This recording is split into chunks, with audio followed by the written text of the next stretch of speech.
You're welcome. Tonight we have Brick Cullum.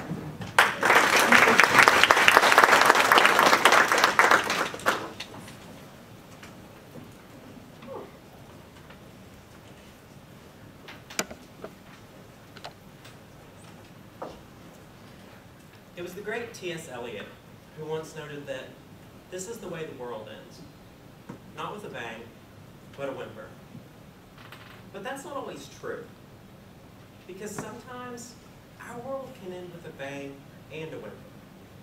A cruelty, an injustice that changes everything about who we are. And that is exactly what happened to Matthew Shepard, a young gay man who lived in Wyoming. Today, I will inform you of the brutal murder of Matthew Shepard and the world around that wept for the loss of innocent life. The world around that changed. From this account, you will learn of two men who had no intentions beyond finding someone who was different to deliberately hurt. But you will also learn about a world that became a much better place for the tragedy that occurred. First, I must tell you about how Matthew's death came to be. In 1998, Matthew was living his life like normal. He attended the University of Wyoming, and like many of us, he went to class every day and worked hard, knowing that if he did so, he would have a successful and wonderful life. One night, just to get the stress of life off of his mind, Matthew went to the Fireside Lounge, a bar in his local town of Laramie. And it was there that he met Aaron McKinney and Russell Henderson, two men who offered Matthew a ride home that night. Now, as later testimony would show, these two men had no intentions at the bar that night other than finding someone to rob and bring pain to. But Matthew thought the two men were friends, and so he went with them. They got in their truck, and the men drove him to a secluded area outside of Laramie. And that is when they proceeded to rob and beat him. They bashed him in the back of the skull with a pistol. They took his money, they kicked him in the ribs, and ultimately, they tied him to this fence and left him to freeze in the cold October night. It was 18 hours later that a cyclist found Matthew in his bloodied state. And as James Brooke notes in his 1998 New York Times article entitled "Gay Man Dies from Attack, Feigning Outrage and Debate," the only places on Matthew's face that were not covered in blood were where tears had washed it clean. Matthew died a few days later in a hospital, surrounded by his family and his friends. And all around the world, candlelight vigils were held in his memory. So now that I've told you about how Matthew died, I want to spark something within you. I want to tell you about a wave of societal change that came out of the tragedy. As soon as Matthew died, an incredible legacy began to take shape. With the trial of Aaron McKinney and Russell Henderson, the gay panic defense, the idea that someone's sexuality could so oppress someone else that violence and physical abuse was an appropriate response was dismissed. And both Aaron McKinney and Russell Henderson were convicted of life sentences without the possibility of parole.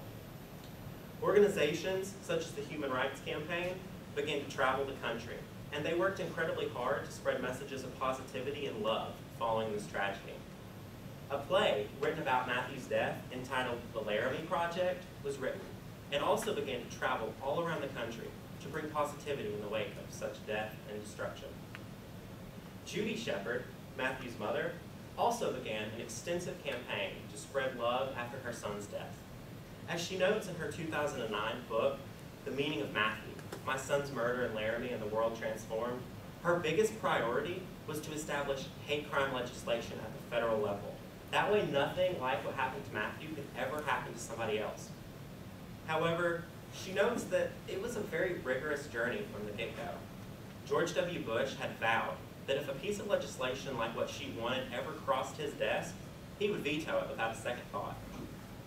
However, as Jamie Peterson notes in her 2011 piece, Murder, Media, and the Politics of Public Feeling, in 2009, Barack Obama signed the Matthew Shepard and James Byrd Jr. Hate Crimes Prevention Act into law, thereby giving authorities far greater power to pursue and ultimately prosecute those responsible for hate crimes.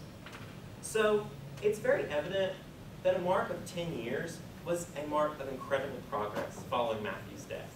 No longer was injustice allowed. Fairness was awarded across the board. So entirely a horrible event, the murder of Matthew Shepard is a dark, dark reminder of the hate and the evil that permeates us all sometimes as a world. But the progress that came after his death is a beautiful reminder of the hope and the possibility that we can create when we work together.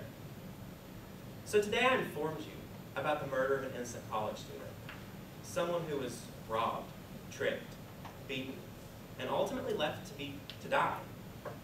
And I've also told you about a world that became a much better place, a world that progressed immensely for the tragedy and the darkness that had happened. So you can take away that the world is a much better place now. And I want you to remember Matthew.